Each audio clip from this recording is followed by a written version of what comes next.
रक्षा उत्पादन में make in India ने बदली तस्वीर। 10 साल में 21 गुना बढ़ा निर्यात।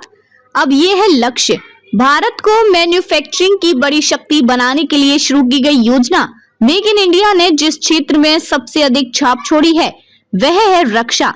यहाँ इस योजना की सफलता की गाथा का प्रमाण यह है कि 2023 से 2024 में रक्षा निर्यात 21,083 करोड़ तक पहुँच गया, जो 10 साल पहले मुश्किल से 500 से 600 करोड़ रुपए था। पिछले वित्तीय वर्ष के मुकाबले रक्षा निर्यात 32.5% अधिक है और 10 साल पहले मेक इन इंडिया अभियान की शुरुआत के पूर्व के स्तर से 21 गुना। अगर पूरे रक्षा उत्पादन की बात करें तो 2014 से 2015 में 46,429 करोड़ से बढ़कर 10 साल में ये 1,27,264 करोड़ रुपए पहुंच चुका है और इस वित्तीय वर्ष की समाप्ति तक इसे 1.75 लाख करोड़ तक पहुंचाने का लक्ष्य रखा गया है। रक्षा क्षेत्र में मोदी सरकार का जोर आत्मनिर्भरता पर है और इस अभियान को मेक इन इंडिया योजना ने ऊंची उड़ान वाले पंख दिए हैं।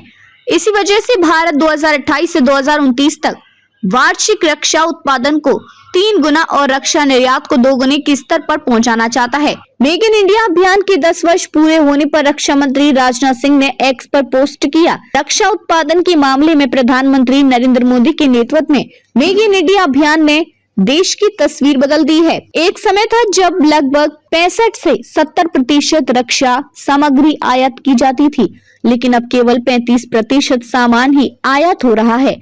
राजनाथ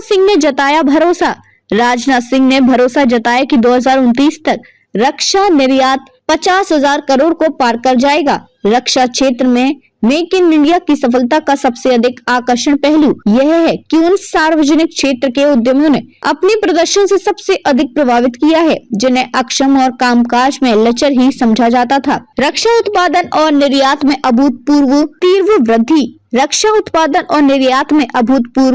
वृद्धि ने कई PSU को बाजार में भी दमदार बना दिया है। उत्पादन में बढ़ोतरी में निजी क्षेत्र का योगदान स्वाभाविक रूप से अधिक रहा है, लेकिन सरकारी उपक्रमों ने भी इसमें 40% से अधिक हिस्सेदारी हासिल की है। रक्षा निर्यात के लिए मंजूरियां भी तेजी से बढ़ रही हैं। 2022 से 2023 में इनकी संख्या 1414 थी, जो 2023 से 2024 में 1507 हो गई है। रक्षा के मामले में संपूर्ण आत्मनिर्भरता के लिए मेक इन इंडिया अभियान के सहारे एक नया रक्षा औद्योगिक परिदृश्य रचा गया है, जिसमें L&T, गोदरेज, अदानी जैसे बड़े कॉरपोरेटर समूह के साथ सरकारी कंपनियां भी हैं और शोध अनुसंधान का पूरा नेटवर्क भी है। इसी के बल पर ब्रह्मोस बैलिस्टिक मिसाइल से लेकर फाइटर जेट तक और गोला बारूद से लेकर नाइट विजन डिवाइस तक सब कुछ भारत में बन रहा है और आयात पर निर्भरता हर साल घट रही है। रक्षा क्षेत्र में आत्मनिर्भरता